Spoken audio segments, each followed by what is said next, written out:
The vast expanse of the universe often carries the weight of mystery and wonder. Among the stars, civilizations have risen, fallen, and thrived in the endless void. The Garlek Confederation, a union of alien races known for their advanced technology and meticulous enforcement of interstellar law, patrolled their domains with vigilance. Among their ranks were the Zethrans, a species famed for their analytical precision and lack of emotional interference. When they intercepted a signal emanating from Earth, their curiosity piqued. Earth, labeled as a primitive planet in their archives, had been under observation for centuries.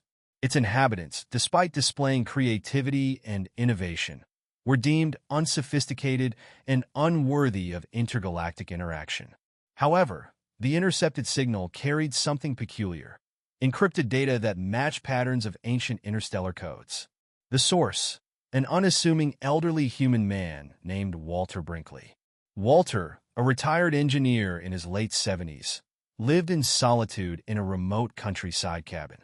His life revolved around tinkering with gadgets, exploring the cosmos through telescopes, and nurturing a fascination for extraterrestrial life. Unknown to him, his latest experiments in deep space communication had attracted attention far beyond Earth. The Zethrans dispatched a reconnaissance team to investigate. Under the cover of darkness, their sleek, silent craft landed near Walter's property. The aliens, clad in translucent, bioadaptive suits, infiltrated the cabin, their advanced sensors scanning every corner. Walter, engrossed in calibrating a homemade device, remained oblivious until a soft hum filled the air. Turning, he found himself face-to-face with beings whose presence defied everything he had imagined. "Identify yourself," demanded the lead Zethran, its voice resonating through a universal translator. Walter, though startled, displayed remarkable composure. Years of pondering the possibility of first contact had mentally prepared him for this moment. "I'm Walter Brinkley, and this is my home." "Who or what are you?" The aliens exchanged glances, their expressions unreadable. They deemed it unnecessary to answer. Walter was restrained and transported to their ship, his devices confiscated for analysis. As they ascended into the atmosphere, the elderly man gazed out of the window, a mix of awe and apprehension in his eyes. The Garlek Confederation's interrogation facility was a sterile, cavernous structure orbiting a distant star. Walter was confined in a chamber illuminated by ethereal blue light, his every move monitored. The Zethrans initiated their interrogation with what they considered a rudimentary question: "How did you acquire knowledge of interstellar communication protocols?" Walter chuckled, his demeanor unshaken. "I didn't acquire it. I deduced it." His response baffled the Zethrans. Deduction, they believed, was a method prone to error, unfit for uncovering complex truths. Yet, as they delved deeper into Walter's background, their disbelief grew.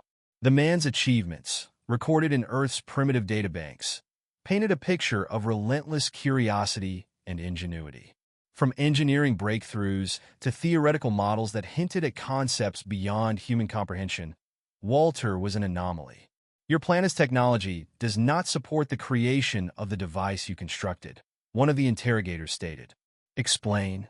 Walter leaned back, his gaze steady. "Innovation often starts with imagination. I merely followed the threads that science left dangling." The aliens struggled to reconcile Walter's explanations with their understanding of humanity. Their frustration mounted as his device, subjected to rigorous testing, revealed capabilities that defied the known limitations of Earth's technological landscape. It not only intercepted interstellar signals, but also decoded them with a precision rivaling their own systems. Among the Garlek Confederation's ranks, dissent began to stir. Some argued that Walter posed a threat, his intellect a potential catalyst for humanity's ascension to a galactic power. Others, however, saw an opportunity. If one human could achieve so much in isolation, what might their species accomplish with guidance? Walter, perceptive as ever, sensed the conflict. "You're scared of me," he said one day, a hint of amusement in his tone. "But let me assure you, my intentions were never malicious. I sought understanding, not dominance." The Zethrans, unaccustomed to such candor, found themselves re-evaluating their approach. They introduced Walter to their archives, hoping to gauge his reaction to the vast repository of knowledge. To their astonishment, he navigated the data with ease, drawing parallels and connections that eluded even their most advanced algorithms. As days turned to weeks, a peculiar rapport developed between Walter and his captors. His anecdotes about Earth's history, culture, and humanity's resilience resonated with some of the aliens. They began to view him not as a threat, but as a bridge between their worlds. However, the Confederation's council remained divided. A faction led by the conservative Zethrans demanded Walter's execution, fearing the dissemination of knowledge to Earth. Another, more progressive group advocated for collaboration.